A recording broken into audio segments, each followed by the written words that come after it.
एक तरफ हिंद महासागर में भारत ने बहुत बड़ा हादसा टाला और शेखों को डूबने से बचा लिया, तो वहीं दूसरी तरफ चीन फंस गया बुरी तरीके से और शहर अब चपेट में आ रहे हैं रेतीले तूफान के। तो सबसे बड़ी खबर, आखिरकार भारत ने हथियारों के जखीरे को लूट ही लिया। तो वहीं भारत ने अब गेम चेंजर हथियार को तैनात कर दिया है लद्दाख में। इसके अलावा बहुत कुछ, आइए जानते हैं इन खबरों को विस्तार से। ये जो हिंद महासागर का क्षेत्र है, यहाँ पर अगर कोई काम आता है तो वो भारत ही काम आता है। हाल ही में श्रीलंका का कार्गो शिप जब जलकर धुआं होने लगा तो उन्होंने भारतीय कोस्ट गार्ड को पुकारा, जिसके बाद भारत की वजह से श्रीलंका के तटों पे होने वाले भयंकर तबाही को रोका गया। उसके बाद भी कई बार ड्रग्स माफिया इस इलाके से जब गुजरते हैं तो श्रीलंका बार बार भारतीय नेवी को पुकारता है। तो अब तो भारत ने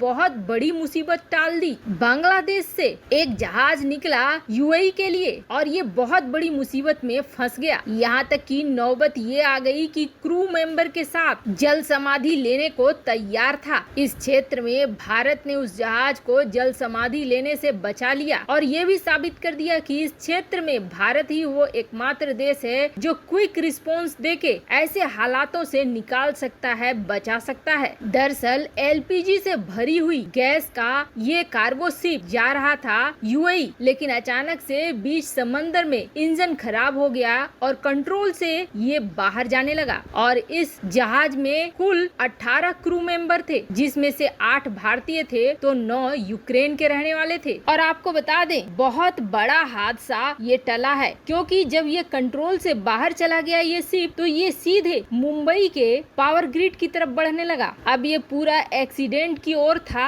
और ये टकराता भारत को भी कई बिलियन डॉलर का नुकसान होता। अब जान ले, ये जो मुंबई का ऑयल फील्ड है जहाँ पर तेल निकालने का काम होता है, यहाँ पूरा यंत्र संयंत्र सब कुछ लगा हुआ है और इसी से टकराने वाला था ये जहाज। हम जितना भी उपयोग करते हैं कच्चे क्रूड ऑयल का, उसका 10% यहीं से निकाला जाता है। अब जरा सोचिए, वो जहाज इससे सीधे टकराता तो फिर भारत को भी कितना बड़ा नुकसान होता। आनन फानन में भारत के कोस्ट गार्ड दौड़े और कई जहाजों को उतार दिया गया इस रेस्क्यू ऑपरेशन में। जल्द ही भारतीय नाविकों ने इसे अपने कंट्रोल में लिया। उसके बाद इसकी मरम्मत की गई और मरम्मत करके फिर इसे वापस किया गया। इस तरीके से भारत ने न सिर्फ शेखों के जहाज को डूबने से बचा लिया, बल्कि अपने लिए भी बिलियन डॉलर बचा लिए और एक बड़ा हादसा टाल दिया। लेकिन इतना जरूर है, भारत ने ये सिद्ध कर दिया कि इस इलाके में भारत बेहद महत्वपूर्ण है क्विक रिस्पांस के लिए। अगर भारत ही है जो बचा सकता है किसी बड़ी दुर्घटना से, तो वहीं दूसरी तरफ अपने पड़ोसी चीन की तो हालत बुरी तरीके से खराब हो रखी है। अब जो ये वीडियो में आप देख रहे हैं, ये बादल नहीं है बल्कि ये रेतीले तूफान है। आपको बता दें, पहले से ही चीन बाढ़ से डूबा जा रहा है और 1000 साल में जितनी बारिश नहीं हुई थी उतनी बारिश हो रही है। बाढ़ की वजह से कई जगह विस्फोट हो रहे हैं, पर अब किसी फिल्मी सीन की तरह गोबी मरुस्थल से घिरे चीन में रेत के तूफान आ रहे हैं और ये सिलसिला खत्म नहीं हो रहा है। दुनहांग शहर में 300 फुट से ज्यादा ऊंची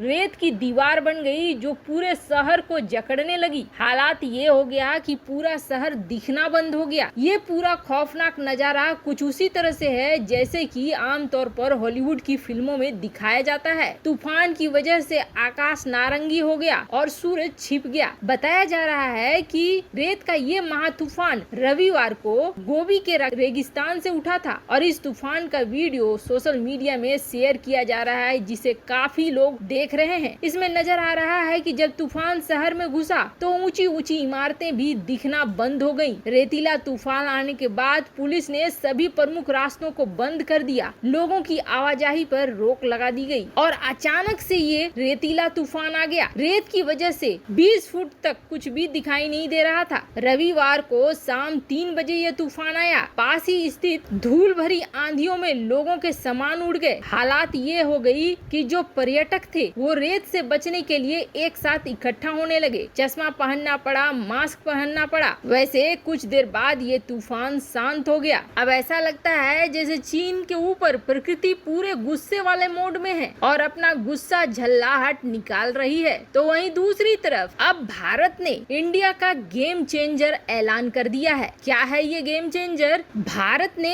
एक ऐसा मास्टर स्ट्रोक खेला है जो लद्दाख में अब चीन के पलड़े को हल्का कर रहा है और भारत के पलड़े को बहुत भारी कर रहा है। दरअसल पहले का ये सीन था कि बहुत ज्यादा हथियारों की जरूरत चीनी सीमा पर भारत को नहीं पड़ती थी, लेकिन अब सिचुएशन बदल गया है। अब तो कई खतरनाक हथियारों की तैनाती हो रही है। ऐसे में भारत को भी कुछ भारी भरकम हथियार की तैनाती करने की जरूरत थी। लद्दाख के साथ एक बड़ी समस्या ये है कि वहाँ पहाड़ियाँ हैं, दुर्गम इलाके हैं, घाटियाँ हैं और रोड कनेक्टिविटी बिल्कुल नहीं के बराबर है। ऐसे में आप सोचिए, भारी भरकम हथियारों को वहाँ तक पहुँचाना मतलब खुद में एक बड़ा चैलेंज। भारत को चाहिए था एक ऐसा हथियार जो लद्दाख में तैनात करना भारत के लिए आसान हो, तो वहीं युद्ध के समय इतनी तबाही मचाए कि चीनी उल्टे पैर भागे और भारत को आखिरकार वो हथियार मिल गया। स्क्रीन पर जिसे आप देख रहे हैं ये है मल्टी बैरल प्रिसीजन किल सिस्टम। वैसे साधारणतः जो परंपरागत हथियार है उन्हें ट्रकों पर ले जाया जाता है, लेकिन लद्दाख की बात करें तो वहाँ इतने बड़े ट्रक को मूव करना